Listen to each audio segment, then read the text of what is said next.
ವಿರಾಮದ ಬಳಿಕ ಪಂಚಪುಣ್ಯ ಸ್ನಾನ ವಿಶೇಷ ಕಾರ್ಯಕ್ರಮಕ್ಕೆ ಸ್ವಾಗತ. ವೀಕ್ಷಕರೇ, ಇವತ್ತಿನ ಕಾರ್ಯಕ್ರಮದ ಮುಖಾಂತರವಾಗಿ ಒಂದಷ್ಟು ಮಾಹಿತಿಯನ್ನು ಗುರುಗಳ ಕಡೆಯಿಂದ ನಾವು ನಿಮಗೆ ನೀಡ್ತಾ ಇದ್ದೀವಿ. ಇನ್ನು ಇವತ್ತಿನ ಮೌನಿ ಅಮಾವಾಸ್ಯೆ ಕುರಿತಾಗಿ ಒಂದಷ್ಟು ಮಾಹಿತಿಯನ್ನು ಪಡ್ಕೊಂಡಿದ್ದಾಯಿತು. ಮಹಾಕುಂಭಮೇಳದ ಕುರಿತಾಗಿಯೂ ಕೂಡ ಹಾಗೆ ಆ ಸ್ಥಳ ಅಂದರೆ ಎಲ್ಲಿ ಯಾವ ಸ್ಥಳದಲ್ಲಿ ನಡೀತಾ ಇದೆ, ಅದರ ಮಹಿಮೆ ಏನು ಅನ್ನೋದನ್ನು ಕೂಡ ಕೂಲಂಕುಷವಾಗಿ ನಮಗೆ ನೀಡಿದ್ದಾರೆ.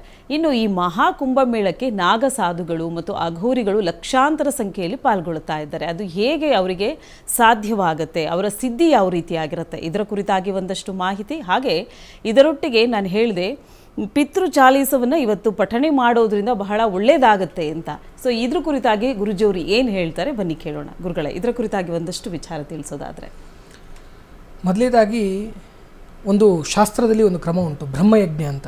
ಒಂದೊಂದು ವರ್ಗದಲ್ಲಿ ಪಿತೃಗಳನ್ನು, ಅಗಲಿದ ಪಿತೃಗಳನ್ನು ಆರಾಧನೆ ಮಾಡುವುದಕ್ಕಾಗಿ, ಅವರ ಒಲವು, ಅವರ ಅನುಗ್ರಹ, ಆಶೀರ್ವಾದ ನಮ್ಮ ಮೇಲೆ ಇರುವುದಕ್ಕಾಗಿ ಒಂದೊಂದು ಪ್ರಕ್ರಿಯೆಗಳನ್ನು ಹೇಳಿರ್ತಕ್ಕಂಥದ್ದುಂಟು. ಅದರಲ್ಲಿ ಬ್ರಹ್ಮಯಜ್ಞದಲ್ಲಿ ನಿತ್ಯದಲ್ಲಿಯೂ ಪಿತೃಗಳ ಸ್ಮರಣೆ ಮಾಡ್ತಕ್ಕಂಥದ್ದು ಒಂದು ಕ್ರಮ. ಆದರೆ ಅಮಾವಾಸ್ಯೆ ದಿವಸ ಮಾಡ್ತಕ್ಕಂಥದ್ದು ಅತಿ ವಿಶೇಷವಾದದ್ದು. ಅಮಾವಾಸ್ಯೆ ದಿವಸ ಈ ಸೂರ್ಯಚಂದ್ರರ ಆತ್ಮಕಾರಕ ಮನೋಕಾರಕರಾದಂತಹ ಸೂರ್ಯಚಂದ್ರರ ಪ್ರಭಾವ ಕಡಿಮೆ ಇದ್ದು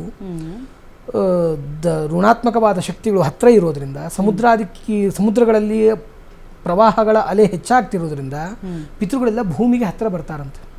ಆ ಕಾರಣದಿಂದಾಗಿಯೇ ಈ ಭಾದ್ರಪದ ಮಾಸದಲ್ಲಿ ಶುಕ್ಲ ಪಕ್ಷದಲ್ಲಿ ಗಣೇಶನ ಹಬ್ಬ ಮಾಡ್ತೇವೆ, ಕೃಷ್ಣ ಪಕ್ಷ 15 ದಿವಸ ಪಿತೃಗಳಿಗಾಗಿ ಇಡ್ತೇವೆ. ಅದರಲ್ಲಿ ಒಂದು ಅಮಾವಾಸ್ಯೆಯನ್ನ ಮಹಾಲಯ ಅಮಾವಾಸ್ಯೆ ಅಂತ ಕರೀತಾರೆ, ಸರ್ವ ಪಿತೃ ಅಮಾವಾಸ್ಯೆ ಅಂತ ಕರೀತಾರೆ.